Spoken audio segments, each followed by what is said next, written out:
Today's lesson is over many multiple topics. It's over independent, dependent variable.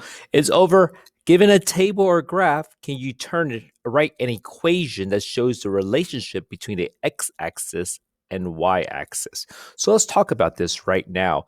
And also we're talking about additive and multiplicative relationship. So let's do an example and then we could talk more about it. For example, counting quarters. This is about the number of quarters, the amount of money.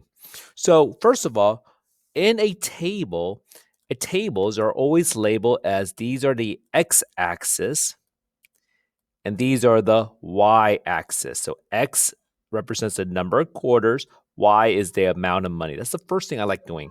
Then I would like to talk about using the word depends on so we can find out what is the independent and dependent variable. Which one makes more sense to you?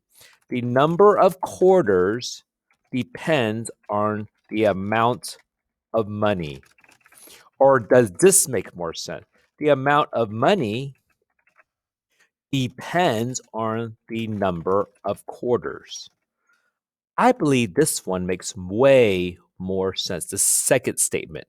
So, the amount of money you have, it really does depends on how many quarters you have.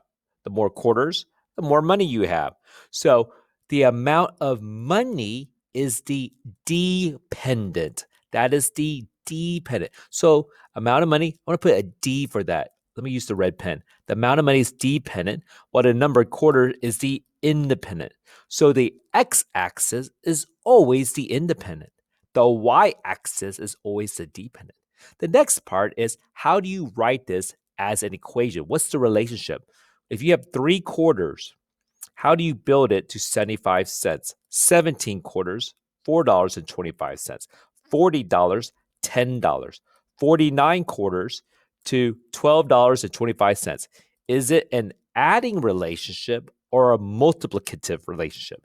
And so to find if it's adding, you have to add something to the x-axis to get a y-axis.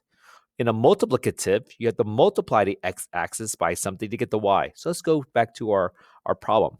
To turn 3, what do I add to 3 to get 75 cents?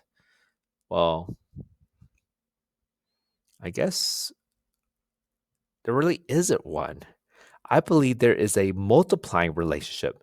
3 groups of what makes 75 cents? Isn't 3 groups of quarters make multiplicative? 17 groups of quarters make 425. 40 groups of quarter make $10.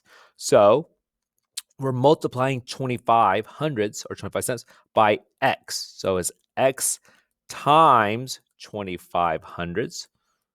Or another way we could write it is 2500 group of x. So it's the equation is y equal 25 hundredths groups of x. That means if I have 1 quarter, 25 cents, 2 of them, 50 cents, 3 of them, 75 cents. And that is what we're learning today. Given a table, can you find an independent and dependent? Given a table, can you find the equation?